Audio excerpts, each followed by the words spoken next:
The war cry shattered the silence of the battlefield. It was not the howl of a warrior, but the growl of something far more terrifying, a primal roar that resonated deep in the bones of every soldier who heard it. Even the wind seemed to freeze as it passed over the ruined city, and for a moment, Marcus Hawk wondered if the world itself had just held its breath. "Did you hear that?" Lieutenant Darla Shaw's voice cut through the stillness, a sharp whisper that masked her concern. Marcus nodded slowly, his hand instinctively tightening around the hilt of his combat knife. His eyes scanned the darkened streets, the flickering fires casting long shadows that twisted like specters. They had been in hostile territories before, facing insurgents, rebels, and warlords, people with motives they understood. But this was different. "Sounds like a warning," he muttered, more to himself than to Darla.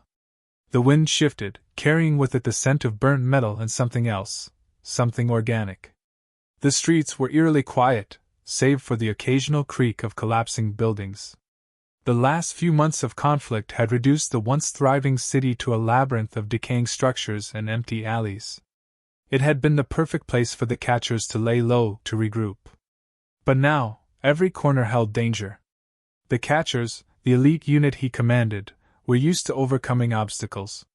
They had been through hell and back, but Marcus could feel the unease gnawing at him, an instinct telling him that whatever lay ahead was unlike any enemy they'd faced. Darla stepped closer to him, her sharp features illuminated by the faint glow of distant flames. She was calm, as always, but even Marcus could see the tension in her stance. She was a strategist, a woman who could outthink and outfight any opponent. But this didn't feel like a battle of wits. "What's your call, Marcus?" she asked, her voice steady but sharp with an edge of urgency. "We move forward, or do we pull back?" Marcus hesitated. The old Marcus would have charged forward, daring the unknown. But now, there was a cold knot in his gut. Every nerve screamed to go back, to retreat into the shadows and wait for the storm to pass. But the catchers didn't run. They never did. And there was no going back. "Forward," he said, his voice low but firm. As they moved deeper into the city, the silence seemed to grow heavier. The war cry, though still faint, echoed in the distance, like a heartbeat too slow. It was unnatural. "Something's wrong," Marcus murmured, his eyes flicking over the city's ruined skyline. "This isn't just another fight." Darla nodded but said nothing. She, too, could feel it, the unease, the weight of something lurking just beyond the edge of their vision. They had prepared for many things, but this felt like a predator, watching, waiting. They turned a corner into a wide square. The air was thick with dust, and the faint hum of distant technology buzzed in the background. Then, a sudden crash. A figure, cloaked in tattered armor, appeared at the far end of the square. It was barely visible at first, blending into the shadows like a wraith. But it moved forward, unhurried, as though it had all the time in the world. Marcus's heart skipped. He reached for his rifle, but Darla's hand stopped him.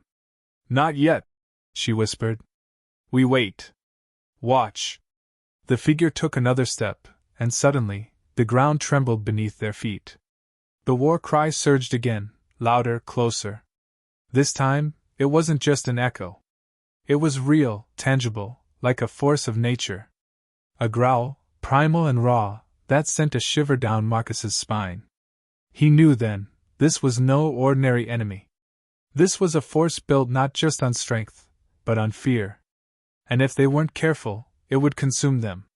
Darla's voice broke through his thoughts. "Marcus, we've got to move. Now." The figure's eyes gleamed in the dim light, two orbs of unnatural intensity. It wasn't human. Marcus's hand tightened around his rifle. "Prepare for contact," he said, his voice steely with resolve.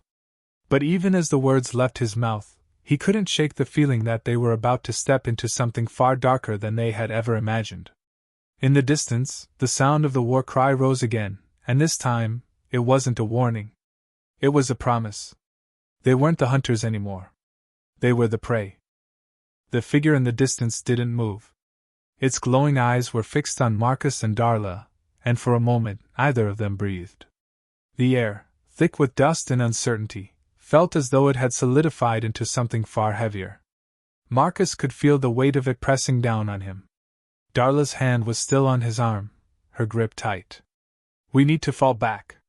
This isn't a fight we can win, not yet," she whispered, her voice calm, but there was an edge to it now, one he'd never heard before. Marcus shook his head, unwilling to break his gaze from the figure. He could hear the wind shifting, the faint hum of ancient technology buried deep within the ruins. It wasn't just a soldier they were facing, it was something else entirely. The air itself seemed to pulse with an unseen energy, like the ground beneath their feet was alive, breathing, watching. "No," Marcus said, voice low but resolute. "We move forward. It's what we do. But this is different." Darla's voice wavered, betraying a hint of doubt. She rarely showed uncertainty, and that only made Marcus more uneasy. "That thing, it's not human." "I know," Marcus replied, his eyes narrowing. His instincts told him they were being toyed with, but every ounce of his training screamed that retreat wasn't an option. "We need information. We have to know what we're dealing with." Darla didn't argue. Instead, she reached for her rifle, securing it in her hands with the same precision she always did. There was no hesitation in her movements now. They had made their choice, and there was no turning back. The figure took a step forward, and the ground beneath them trembled again. The war cry, the one they'd heard earlier, sounded once more, this time much closer, vibrating through Marcus's chest. The sound was no longer just a noise. It was a declaration, a challenge. Something ancient, something primal. Marcus nodded to Darla, signaling her to take the lead. Without a word, she moved ahead, her steps quick and silent, her eyes darting over every crumbling building, every corner.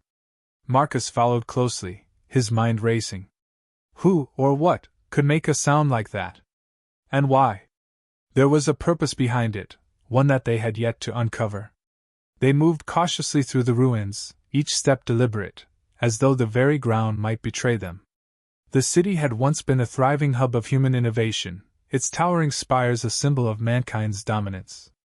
Now all that was left were decaying monuments to their hubris, hollowed-out structures slowly being reclaimed by time and nature. The further they advanced, the more the weight in the air seemed to increase. There was a low, guttural hum now, emanating from deep within the city's core. It was almost imperceptible at first, but as they neared the heart of the ruins, it grew louder, more distinct. Something was awakening. Something old. Something that had been waiting. "I don't like this," Darla muttered, her voice tight. Her eyes scanned the shadows as she led them forward, rifle at the ready. "This feels like a trap." Marcus's jaw tightened. "Maybe it is. But we can't afford to let fear drive us. Not now." They reached the city's center. The buildings here were taller, their skeletal frames rising like the bones of some long-dead creature. In the center of the square stood a massive stone structure, an altar, if one could call it that. The stone was dark, pitted and weathered, covered in strange, unfamiliar markings that seemed to shift when they looked away. Darla knelt down to examine one of the symbols, running her fingers over the surface. "These aren't just carvings," she said slowly, her voice tinged with disbelief. "This is some kind of writing.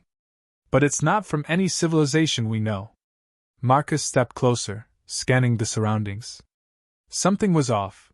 He could feel it in his bones. The hairs on the back of his neck stood on end. Then he heard it. The unmistakable sound of footsteps, light but deliberate, coming from behind them. He spun around, rifle raised. Darla did the same, both of them on high alert. A figure emerged from the shadows, cloaked in dark, flowing robes. Its face was obscured, but the eyes, those burning, glowing eyes, were unmistakable. They fixed on Marcus and Darla with a hunger that sent a chill through his spine. The figure spoke, its voice not human, but rasping and guttural, as though it had been born from the earth itself. "You should not have come." Marcus's pulse quickened. There was something ancient, something unearthly about the figure. He wasn't sure if it was a person, or if it was something else entirely. But it was clear, This wasn't an encounter they could afford to lose. Darla's hand tightened around her rifle, and her voice was steady despite the tension. Who are you? The figure's lips curled into a strange, unnatural smile. We are the Keepers. And you are trespassing. Marcus's mind raced. The Keepers? He had never heard of them. But the tone in the figure's voice, the way it had spoken, it was as though they had been waiting for this moment. For him. For them. And as the figure took a step forward, Marcus knew that the war cry wasn't just a challenge. It was a signal. A warning. And now, the true battle was about to begin. The figure stepped forward, its movements fluid, unnaturally graceful despite the weight of the robes it wore. Its presence was both terrifying and hypnotic, and Marcus felt an instinctual shiver run through his spine. The glowing eyes never left him, their intensity burning into his very soul. He had faced all manner of enemies in his time, rebels, warlords, insurgents, but this was different. This was something ancient, something older than war itself. We are the Keepers, the figure rasped, its voice carrying an almost melodic quality despite the guttural sound. It seemed to come from everywhere and nowhere all at once, like an echo from the depths of time. Darla's grip tightened on her rifle, her knuckles pale against the weapon's stock. What are you? She demanded, her voice unwavering but sharp with suspicion. The Keeper's smile widened, revealing teeth that glistened like bone, sharp and elongated. It leaned in, close enough for Marcus to feel the air shift with its presence, like a storm had passed through the room. The silence stretched between them, each second an eternity. We are the guardians of this world's secrets, it said. The ones who have waited. You are not meant to be here. Marcus took a step forward, his boots crunching on the gravel beneath. His pulse quickened, the hairs on his neck standing on end. Something told him that this keeper, this being, held the answers they needed. You've been waiting for what? The keeper's eyes flicked briefly toward the darkened sky, as if to remind Marcus of the unknown expanse above them. For you. For the humans who dare trespass into places where even time is afraid to tread. Why? Darla's voice was softer now, a hint of curiosity creeping into her tone. What do you want from us? The keeper's head tilted slightly, as if considering the question. Nothing, it said finally, its voice distant. But you, child, you have much to learn. A sudden gust of wind picked up, carrying with it a biting cold that felt unnatural. Marcus pulled his jacket tighter around his shoulders, his mind racing. This wasn't just a warning. It was a test. A game they were about to be forced to play. The keeper raised its hand, and the ground beneath them trembled. Dark veins of energy spread through the earth, twisting and cracking like the roots of a great, dying tree. The air hummed with a low vibration that Marcus could feel in his chest. A soft whisper echoed in his mind, an alien voice that wasn't quite his own. Leave now. The warning, the command, was clear. It was not just a suggestion, it was an order. But Marcus wasn't the kind of man to back down from a challenge. Especially not one that seemed to pulse with such ancient power. He stood firm, his stance wide and unyielding. Darla, too, stood her ground, her eyes fixed on the keeper. We won't leave, Marcus said, his voice steady. Not until we know what's happening here. Not until we understand why you're hiding in the shadows. The keeper's expression darkened, the smile fading into something far more menacing. You think you are ready for the truth? It asked, its voice lowering to a dangerous whisper. You think you can bear the weight of what lies beneath? Marcus didn't answer. He couldn't, because deep down, he wasn't sure. But there was no going back now. They had crossed into this place for a reason. The catchers needed answers, and the answers lay here, beneath this ancient city, buried in secrets long forgotten. The keeper stretched out its hand, fingers curling as if it was beckoning the earth itself to respond. For a moment, nothing happened. Then, a rumble shook the ground. The earth split open before them, revealing a deep chasm that seemed to extend endlessly into the darkness.